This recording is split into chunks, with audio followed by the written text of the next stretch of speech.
I was a victim of the OPM breach. I've been hit multiple times, and it was obviously very concerning. Back then, I was conducting espionage. So if the government can't keep our own operatives safe, how am I going to recruit someone who's going to believe that we can keep them safe?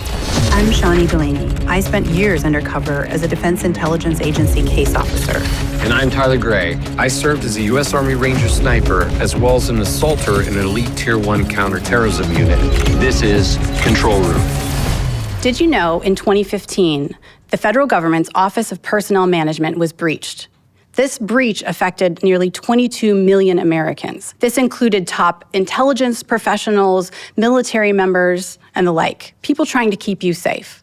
And today, to help talk about it with us, is Josephine Wolff. She's a cybersecurity professor of policy at Tufts University, and I'm super excited to have you here today. Thank you so much for having me.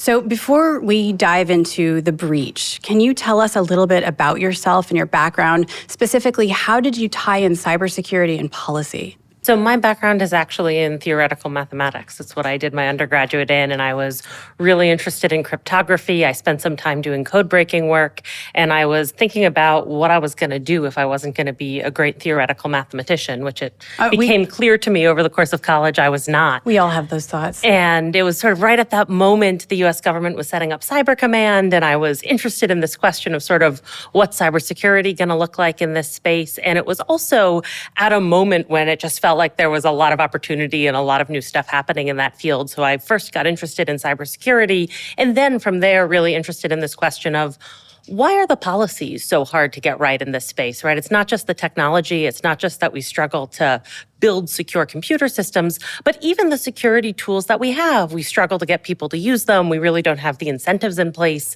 to get things that we want implemented. And that was what really drew me into the policy space. It's so funny when you talk about being a mathematician, and I mean, to me, you have like a 50-pound brain. And what's interesting is when I used to do training to learn how to recruit people in espionage, we actually went to specific training classes in learning how to target mathematicians. And math is not my strong suit. I still count on my fingers. But I will never forget how meeting with these mathematicians and they gave us advice, like, here are the things you need to ask a mathematician. And so they gave us like key little nuggets and things like that to try to engage in conversation, because normally it would be like, I don't know how you do it. Well, when you actually go work for the government as a mathematician, they do the counter part of that, where they train you at orientation. Josephine, what do you do if you're sitting in a bar and somebody comes up to you and asks, what do you do for work? Elicitation, yeah. How do you teach a mathematician not to be the most gullible person in the bar, which is hard to do. Yeah, it's interesting work. Really, social engineering is really almost what you're talking about. How do you feel that the policy right now, how far lagging is policy to practicality? So I think when we sort of think about the cybersecurity policy landscape, there's a sense that this is an area we've been working on. And by we, I don't just mean the US government. I mean pretty much every government anywhere around the world at this point has some interest in some activity around data protection. And it's really an area where we have struggled a lot to figure out what's the right balance between saying, here are the things you need to do to protect computer systems and data. Here's what we think, absolute baseline is, but also trying to keep pace with the changing threat landscape to make sure that sort of the policies you're putting in place aren't going to stagnate, aren't going to actually end up holding you back as you learn more about these threats and the best way to deal with them. So I think we're watching regulators really try to walk a fine line of saying there are some things we know and we really want to get those out there and in practice because we're still having breaches due to some very, very basic mistakes. But we also want to leave room for the possibility that there's stuff we don't know yet and we want to be able to adapt to that as it comes along. I think that's an interesting point, the basic mistakes angle. When I think the average listener thinks about breaches or policy, they think of big picture, they think of government, they think of organizations, they don't think about individuals. How does this affect individuals? So when we look at sort of cybersecurity incidents of the past decade or so, a lot of different ways that those can affect individuals. The kind of classic old school model is somebody steals your credit card information, right? That goes back more than 20 years at this point. But more recently, we start to see breaches like Colonial Pipeline, like the City of Atlanta ransomware, where you actually have critical infrastructure that people rely on every day in their lives, the ability to buy and sell real estate, right? You need your local government to be up and functioning in order to process the paperwork for that, ability to pay parking tickets, same thing. Well, I mean, nobody wants to do that, so skip over that. They can crash that system whenever they want. The ability in the case of Colonial Pipeline to move fuel around the country, right? All of those things can be very immediately impacted by cyber attacks. And I think what we're seeing is as more infrastructure comes online, right? As we try to say we're going to connect the electric grid to networks, we're going to connect our cars to computer networks, there's more and more risk that this is not going to just be about your personal data, which was already scary and already caused some significant financial damage, but about, whether you can control your car, whether you can control the light bulbs in your home, all of these things that more and more become susceptible to cyber attacks as we see them being increasingly networked. So on kind of that note, you just explained how the increase of the connectivity of different critical infrastructure makes the overall infrastructure more vulnerable. Would you say that exact analogy applies to people's data?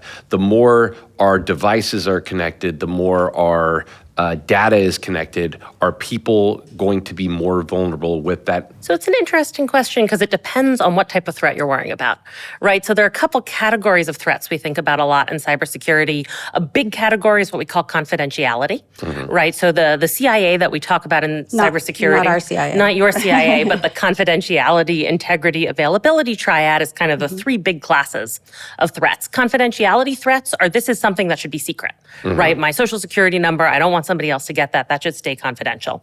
And for a long time, when we go back to like the early 2000s, those are the threats we're most worried about. And in that case, the answer to your question is yes, right? The more copies of your data there are, the more devices there are that are connected to the internet, the more vulnerable you are. But what we see in the past decade is this real rise in availability threats. And availability threats are anything that you need to be able to get access to. If you can't get access to that, that's an availability threat. So all ransomware attacks pretty much are availability threats, right? I want to be able to log on to the City of Atlanta utility website and pay my water bill and I can't. That's an availability threat. And the challenge, the trade-off here is that the way you protect against availability threats is you make tons and tons of copies of those systems so that if one of them gets attacked, you have backups ready to go in all these other places. And once you make those copies, you've created a confidentiality threat because you've done exactly that thing you were describing and said, we want more of this to be available and connected online. And so one of the things we wrestle with in the cyber defense space is sort of how do you weigh those different threats against each other? How do you make the decision about, is confidentiality my top priority here? Is availability my top priority here? And how do you tailor that to all the different types of computer systems and data that we have? So let's back up a little bit. You had mentioned industrial control systems. Now, this is a big word. I used to work for the Department of Homeland Security and ICS CERT, Industrial Control Systems Cyber Emergency Response Team. Say that 5 times fast. I learned so much about how ICS, for short, affects our everyday lives, from hospitals and transportation and things like that. Do you mind explaining a bit to, just kind of the everyday person, pretend you're talking to my mom, and help her understand what is ICS and why does it matter to us? So industrial control systems are the software that basically we use to run major infrastructure. And that can look like a lot of different things. That can look like an electric grid. That can look like manufacturing software and machinery. That can look like water treatment plant, right? All of these different types of organizations that have very specialized machinery and equipment that they control through different types of computer programs. And ICS is kind of our general term for thinking about those very high value systems. And they're often sort of written in different languages than the programming languages we use to write kind of traditional commercial software. They therefore have different vulnerabilities. There are different ways to try and compromise them and access them. And they get much less attention a lot of the time because when we think about sort of the vulnerabilities that we read about all the time or that software engineers are working on every day, a lot of those are in commercial software, right? That would be something like Microsoft Windows. How are we going to try and find and patch all of the vulnerabilities in there? Or other types of software that are very consumer facing that we know, that we buy. Whereas industrial control systems, even though they're used to control these extremely important infrastructure systems, often just are much more neglected. One mistake I feel that people make is thinking that they can outsource all the responsibility, for their security or for their potential of risk that they're going to face online to those other entities. And I think we really have to take some level of responsibility ourselves. It's not enough to just assume that other people are really going to mitigate that responsibility in maybe the way they should. Would you agree with that? So definitely, I think it's important for people to sort of have some awareness of where they're vulnerable and what they can do to protect their data, to protect their money. But I also think there are a lot of things we can't do. Well, so I was a victim of the OPM breach. I was a victim of the Target breach, and I was a victim of the Starwood when Marriott, Bonvoy, and Starwood were merging. So I've been hit multiple times, and it was obviously very concerning. Back then, I was conducting espionage. I had better things to do with my time than try to manage what I was going to do to lock down my identity and figure out what was happening. But it also made me super curious, and it made me want to learn more about how to protect myself. I went and got a master's in cybersecurity so I could understand the nuances of it. So what would you say, how can people mitigate this more?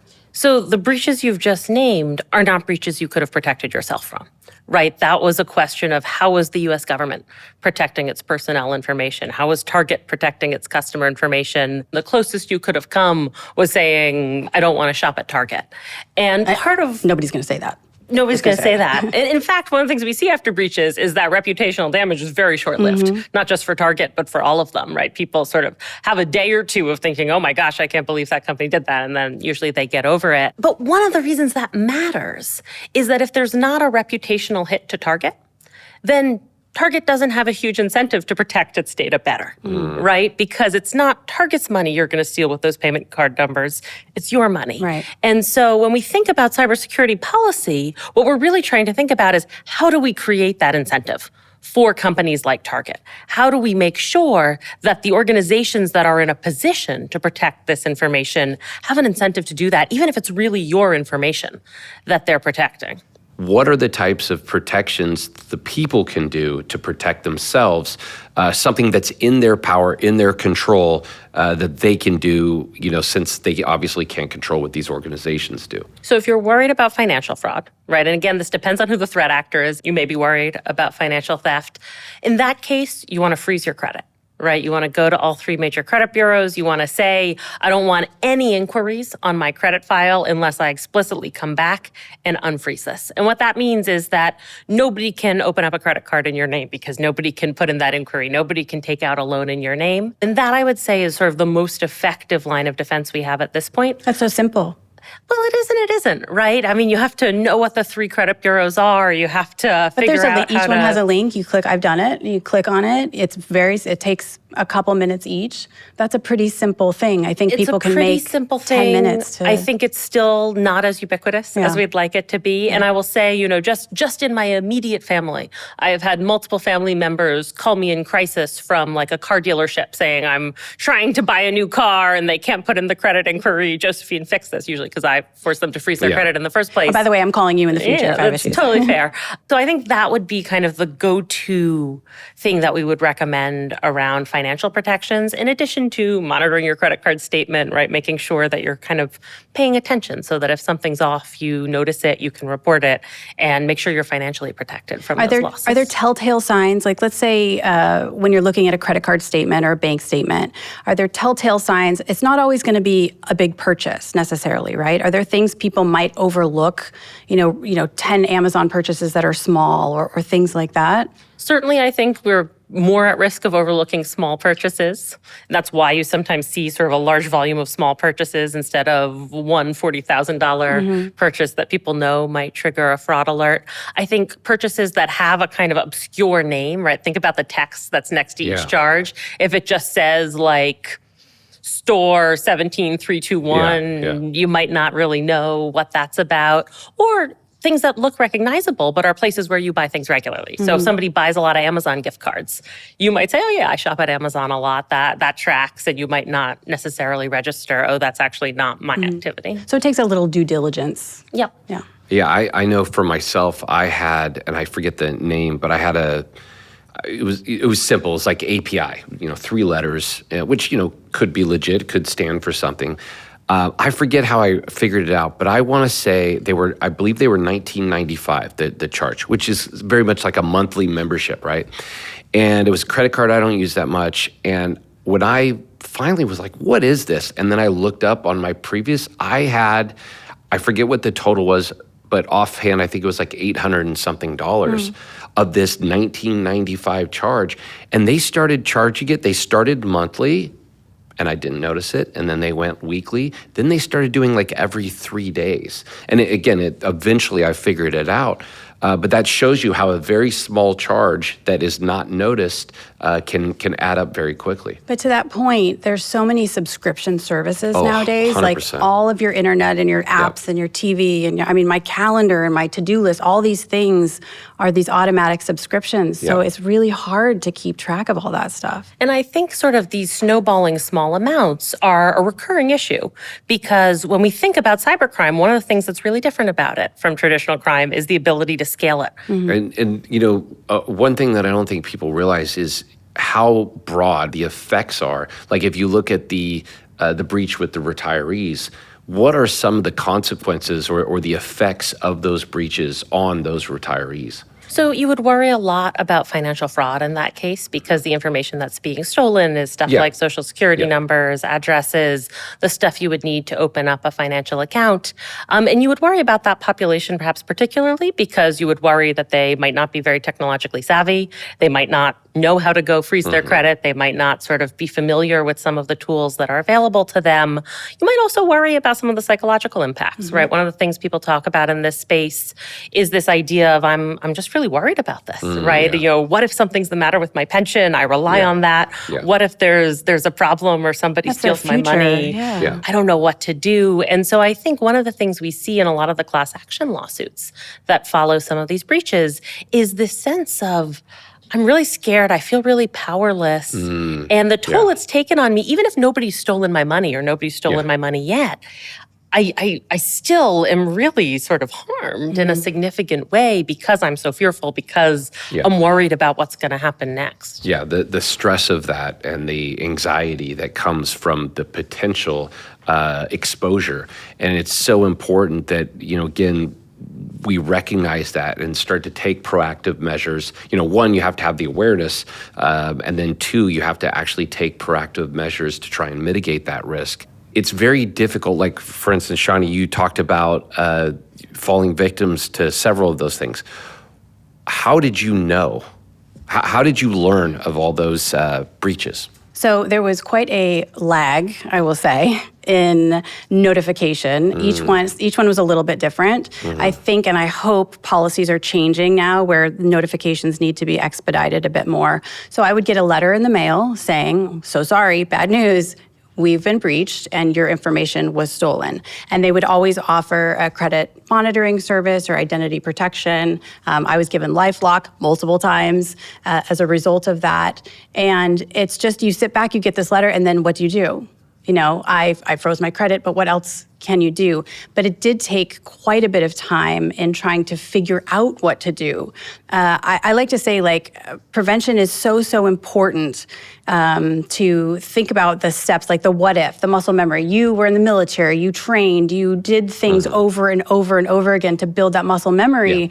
I think that prevention and building that the good cyber hygiene muscle memory, if you will, is so important. And the what if. What if we're breached? What if this place I shop at has a third-party breach, a supply chain attack, things like that? What do I do? And have a simple checklist even. So it's partially doing as much as you can to prevent, but also having a plan on if it happens or once it happens, then what do you do after the fact? And then something like LifeLock is a great example of that, where you have a go-to where you can deal with those things after the fact. You just mentioned a letter. I mean, how long does it take for a letter, to get there post-breach? And usually it's months after it happens. Oh, yeah, absolutely. Right? Has policy changed on that at all? Well, so the policy on that is actually state by state. So the data breach notification laws, we don't have one at the federal level. Every individual state has a breach notification law, and so each state has its own timeline. And some of those are specific, and a lot of those are just, you must notify affected individuals expediently. And is it the state that the breach occurred? It's the state that the person is in. Yeah. So if you think about a breach like OPM, that's people in every single state. Right. And so even though there are 50 different laws, often you will see organizations just trying to adhere to whichever the strictest state is with the shortest timeline. But the other piece that matters a lot for this is, does the timeline start at the time of the incident or at the time of detection?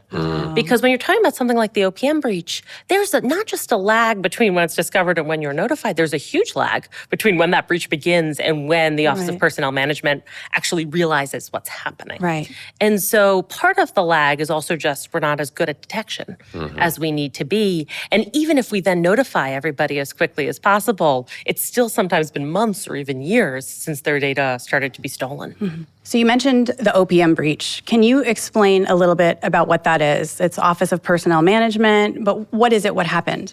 So what happened is that the files on all of the employees who had been hired by the federal government going back several years were breached from the government networks.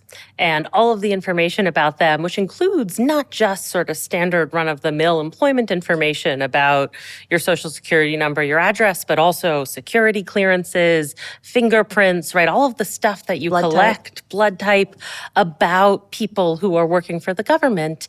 And on top of that, also potentially included information about people who were operating undercover in foreign countries. And so a really valuable trove of intelligence information was stolen from the US government. And the question of what you do about that is really hard, because at least when you're dealing with financially motivated breaches, you have a sense of what it is the bad actor is after, right? They want your money.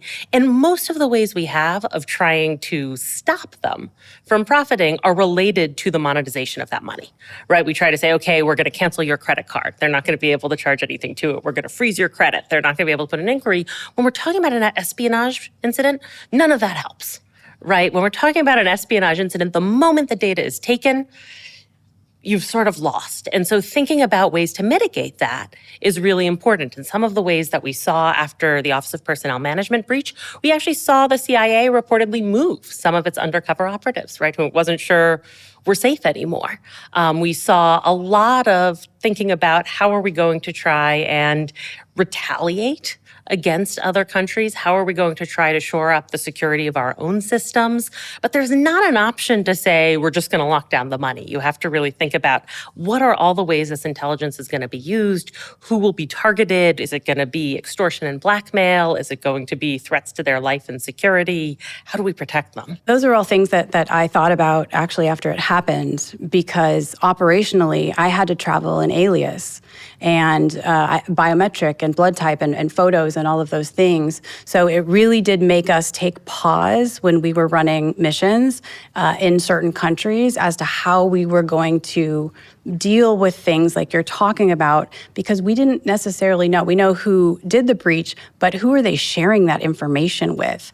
I'm not going to just do ops in that country, and I could probably never go to that country again, but who else knows and who else might target me when I'm trying to run clandestine operations? It was pretty scary. You know, when you look at, let's just say, Cold War area spying, right? It was not that hard to protect an identity, right? If you didn't catch them with their, ID on them, it was, it's not like there was a database digitally that you could look up from a foreign country and go, oh, this person is this person. You couldn't look up social media. Nowadays, there's so much data that is accessible that it makes protecting identity, which is the most critical thing to protect for espionage agents, so much more difficult than it has been in the past. Yeah, I mean, if you think about it, everybody in the field has multiple alias, right? Multiple covers, multiple legends. And somewhere that information has to sit. This name is affiliated with Shawnee Delaney, so is this one and this one and this one. Mm-hmm. This address, this driver's license, what have you. And so thinking about the vulnerability of that kind of one-stop shop for threat actors is terrifying. There was a case where a nation state, actually there was a book that was published, and it gave some breadcrumbs into some of our operations and how our alias personas were kind of maintained. And a nation state actually hired a private law firm in California, and they did some due diligence. I don't know if they even knew who they were really working for. Probably not. But they uncovered I'll say systems that were being used to swap out and house and do things with multiple aliases. And our identities were not protected. Several of my aliases were included in that information that this law firm had obtained. And it's really, I mean, it's scary because, now they definitely know, but also it's frustrating because being so mission driven, you want to make a difference. This is what I've been trained to do. And now we have to rein in and do risk assessments. Well, one thing I think is worth noting about some of these big government breaches that we've been talking about is it also puts the government in a little bit of a weak position for going out and telling businesses and individuals how to protect themselves. That's a good point. Right? So once you're the federal government sending out letters to 2 million former employees saying, sorry, we let all of your information get stolen, your fingerprints, they're out there, then when you turn around and try to sort of do the regulatory side of this, most companies are going to say, you know what you're doing, right? Who are you to tell us how to protect our data? Yeah. I would argue also, it's not a good look for intelligence. No. So if the government can't keep our own operatives safe, how am I going to recruit someone who's going to believe that we can keep them safe? It's a bad look. Absolutely. But the idea that you could take millions of federal employees' information in one fell swoop, that's something you can't do before computers. Right. And so when we think about kind of the ways that cyber espionage changes the nature of this type of interaction, a lot of it has to do with this idea of just take everything. Right? Why would you have to select, I want you to go in as a spy and target this particular piece of information? Let's just copy every piece of data we can get access to. And some of it will be useful, some of it won't be, some of it we'll hold on to, and maybe it will turn out to be useful later on. But that real sort of bulk collection is a game changer. Am I correct in saying that maybe in the past, the bulk collection, it would be very difficult if you get, I don't know, 1 million gigabytes of data, whatever. And there's so much data, and it would take a ton of time for analysts to sort through it and go, okay, this is actionable, this is important, this is nothing. Am I correct in saying that now, and definitely in the future, AI is allowing the processing and analyzing that data at such a rate that it becomes actionable and usable in such a short time that we've never seen before, which increases the risk. Is that correct? Certainly, we're seeing AI being used for intelligence analysis, and we don't know yet exactly how good it's going to be at that or what the impacts will be. But definitely, it adds to that sense of let's take everything, right? Let's use all the tools we have at our disposal to analyze it and see what we can find out. And that's just radically different from saying, I'm going to send Shawnee in to steal these particular personnel files that I know I really want on paper, when you could never say, just bring me back all 2 million of them. And I think that's hard for us to sort of wrap our heads around. How do you protect yourself against? Because it's so far reaching. Can you talk about like the MOVEit vulnerability and the CalPERS breach and help people understand kind of in every man terms, every person terms, what that was? Absolutely. So in 2023, we discovered that there's a pretty serious vulnerability in a widely used piece of software called MOVEit. And MOVEit is a file transfer software. So if you're trying to move large files from one computer or one network to another one, too large to just easily attach to an email or something like that, you use file transfer software. MOVEit's an example. It's being widely used by a bunch of different companies and a bunch of different industry sectors. And it turns out, we learned a couple years ago, there's a pretty serious vulnerability in it so that when those files are being moved, it's possible to actually steal that data using public-facing web servers. And we see this exploited in a whole bunch of different contexts, right? The Department of Energy has data stolen, a whole bunch of private companies, and CalPERS, the California Pension Fund, is also susceptible to it. And one of the things I think is interesting about this story is the problem there is not that CalPERS is using MOVEit directly, it's that one of their vendors is. And so they've contracted with yet another company, which is helping them verify when somebody has died so that they know who they should be paying out a pension to somebody, to a survivor or something like that. And that company is using MOVEit.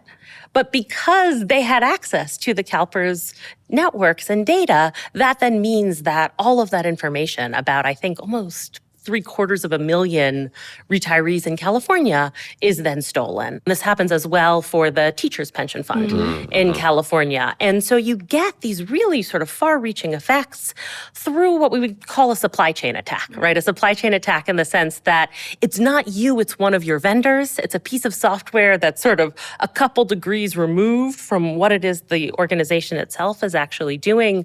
But because of that, it's not just affecting CalPERS, it's affecting hundreds of organizations all around the world. So once that kind of personal data is out there, how does that affect people like retirees? So it looks very different depending on who's taken it. And that can look like a couple different things. It can look like sort of traditional identity theft. I go and I try to open a bank account under your name or take out a loan using your personal information. Often it looks like trying to sell that information to other criminals to say, you know, if you're trying to do something, instead of using 750,000 people's data myself, I'm going to fence it to other people. And the prices are cheap too. They're rock bottom. The prices are cheap. Unfortunately, part of the reason the prices are cheap is because there's so much of this available. Right. Right. And so once everybody's social security number has been stolen enough times, it's hard to charge a lot of money for it. It's kind of sad to think we're not valuable There's anymore. so much supply. It's actually an interesting thing to chart. If you look back 20 years, when people first start stealing payment card numbers, you can sell them for like $25 on the internet. You fast forward to 2015, 2016, they're down to like $8 because there are so many of them out there. And so criminals start shifting and they start saying, okay, this isn't lucrative anymore. I'm going to go steal medical records instead, right? Medical records are valuable because you can commit Medicare, Medicaid fraud.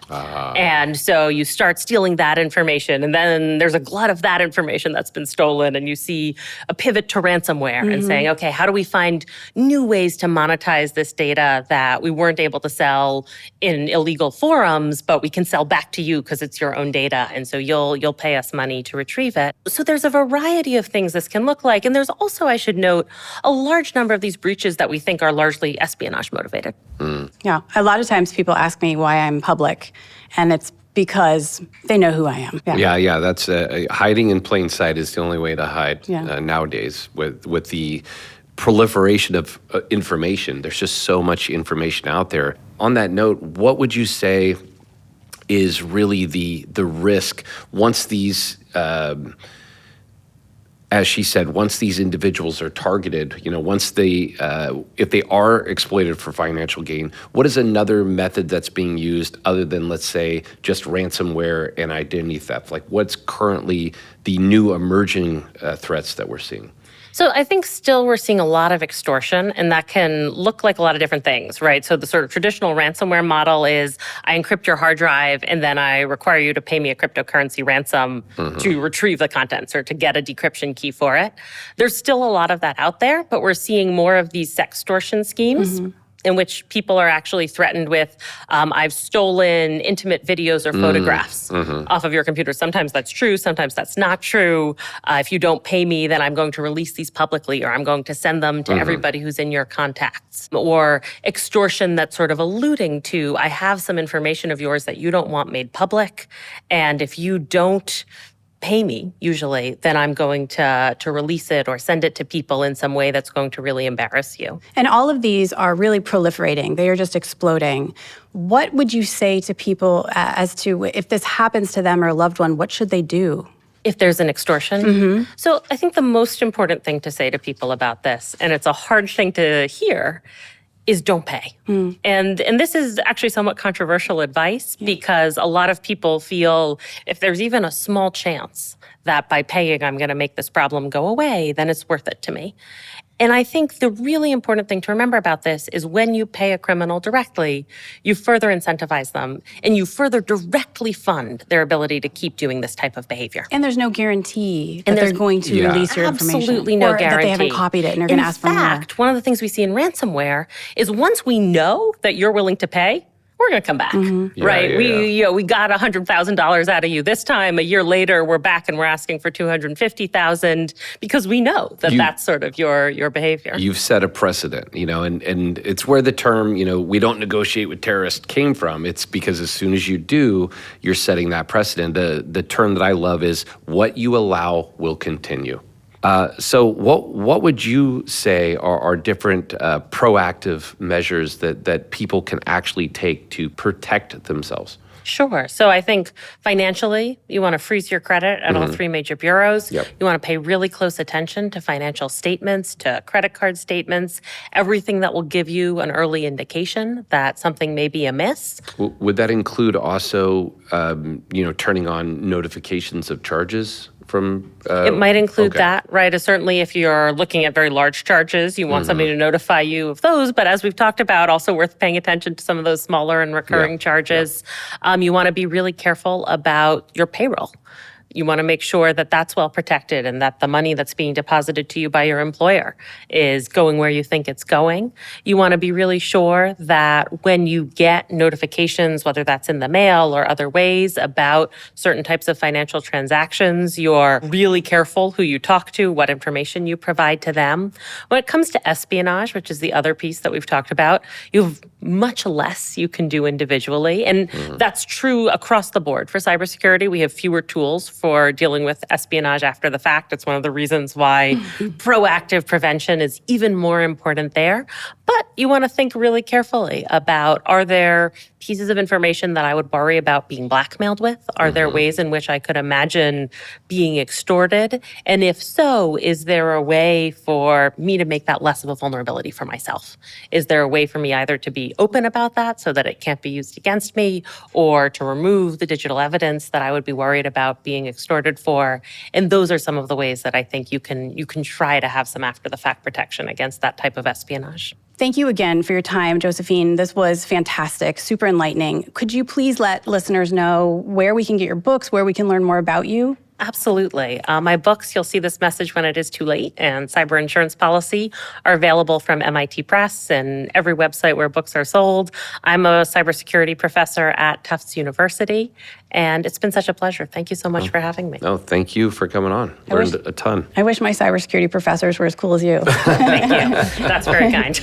Yeah, no, thank you so much. Yeah. Be sure to like and subscribe and leave comments. We would love to hear from you. New episodes coming every week on LifeLock's YouTube channel.